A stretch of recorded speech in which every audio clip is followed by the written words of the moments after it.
Welcome to The Explainer. So today we're unpacking a fascinating and honestly deeply relatable framework for dealing with one of the most unexpected hurdles of personal growth, and that is the critics. You know the exact feeling, right? You decide to start waking up early to work out, or maybe you spend your weekends learning a new skill instead of going out, or maybe you just start setting stricter boundaries, and suddenly, out of nowhere, you're met with pushback from your own circle. Well, the source material we're looking at today is titled The Sovereign Path to Forgiving the Noise, and it offers a brilliant roadmap for understanding this exact phenomenon.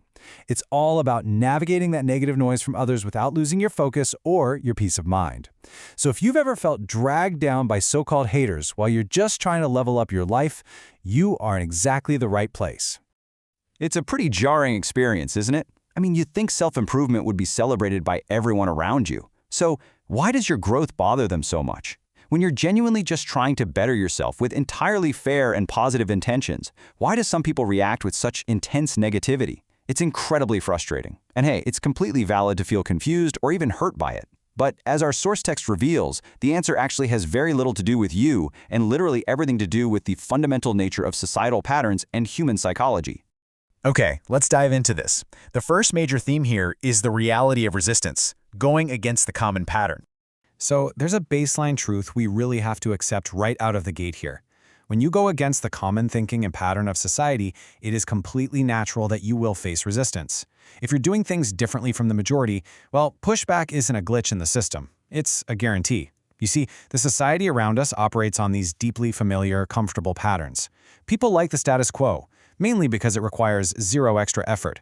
When you break those patterns to better yourself, you create friction. You're quite literally doing things that the majority of people around you are simply unwilling to do. And that sheer unwillingness from others, yeah, that often manifests as negativity directed right at you. The actual outlines a very specific progression for this societal resistance.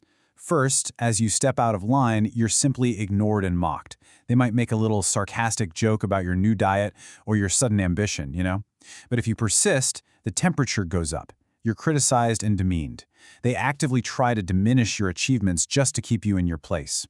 And if you still don't stop, the resistance escalates to full-blown attacks. But here's the profound twist. The source makes a really beautiful point here. If you survive this gauntlet, and you know in your heart your intentions are fair, navigating these attacks is actually a powerful indication that you're finally doing the right thing.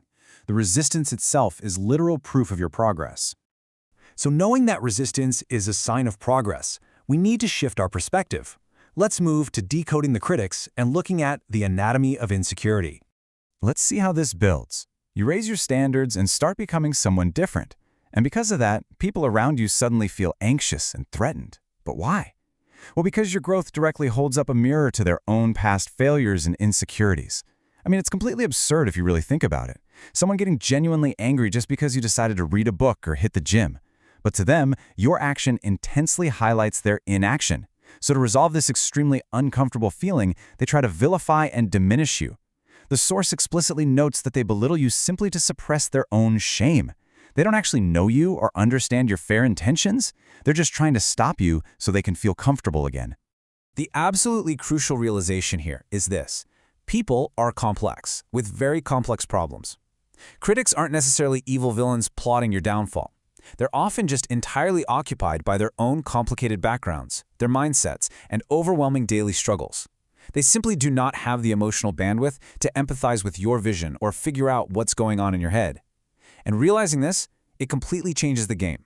The negativity stops being a personal attack against you and reveals itself as just a reflection of their own internal struggles. Understanding their psychology is definitely helpful. But how do we practically handle this friction without letting it ruin our peace? Well, that brings us to the antidote to resentment, the empathy pivot. I really want to slow down for a second here, because there's a concept from the text that is just incredibly powerful. Quote, "I forgive them, if not, I am drinking poison and expecting them to suffer." Let that sink in. Holding on to resentment, getting angry about their lack of understanding, or trying to constantly fight back against their noise. That is the poison, and the only person it hurts is you. The critic doesn't feel your anger.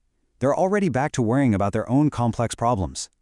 By holding on to it, you're actively damaging your own progress. Forgiveness, in this context, is literally the only logical path forward for your own survival. The text defines this specifically as altruistic forgiveness. Now, this isn't about sitting down, holding hands, and reconciling with the person. It's not about convincing them that you're right. It's a one-sided gift. You aren't waiting around for an apology that's never going to come. You're taking absolute control by giving forgiveness unilaterally. You altruistically grant it because they simply cannot relate to your vision.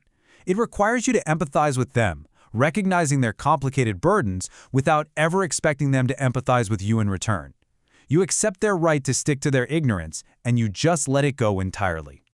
And that leads us to the final actionable phase of this explainer, walking the sovereign path, and how we actually go about filtering out the static in our daily lives.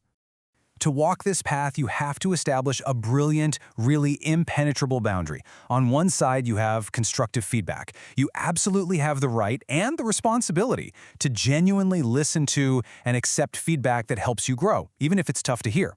But on the other side, hurtful comments. These are the words meant only to vilify, demean, and drag you back down to the status quo. The sovereign approach dictates that you reject these entirely. You accept that people have the right to criticize, sure, but you hold the ultimate power to decide what actually gets through your filter. This next realization is a massive weight off the shoulders for anyone on a journey of self-improvement. If what you're doing for your betterment is disturbing someone else and making them feel guilty, it is entirely their problem to solve. They need to evaluate their outlook towards life, not you. You are not responsible for the discomfort that your positive growth causes in others. You literally do not have to shrink yourself to make someone else feel artificially comfortable about their own insecurities. So, what does a sovereign mindset actually look like in action? Well, it means recognizing their lack of understanding, just accepting that they simply cannot associate with your vision right now. It means proactively choosing to grant them altruistic forgiveness so you don't drink that poison of resentment. It means actively deciding to care less about their opinions, and ultimately, it means treating their words as mere static, just empty noise. Ignoring that noise is the ultimate, undeniable expression of your personal power and sovereignty. Which brings us to a final, provocative thought to leave you with today. If the majority is making fun of you, ignoring you, and relentlessly criticizing you, are you finally doing something right? Based on the framework we've explored today, the answer is a resounding yes. It means you've successfully stepped off the common path and you're pushing into new, demanding territory. So the next time you hear the noise, don't let it rattle you. Recognize it for exactly what it is, a signal of your own growth. Forgive it altruistically and keep moving forward on your sovereign path. Thanks so much for joining me for this explainer, and keep building.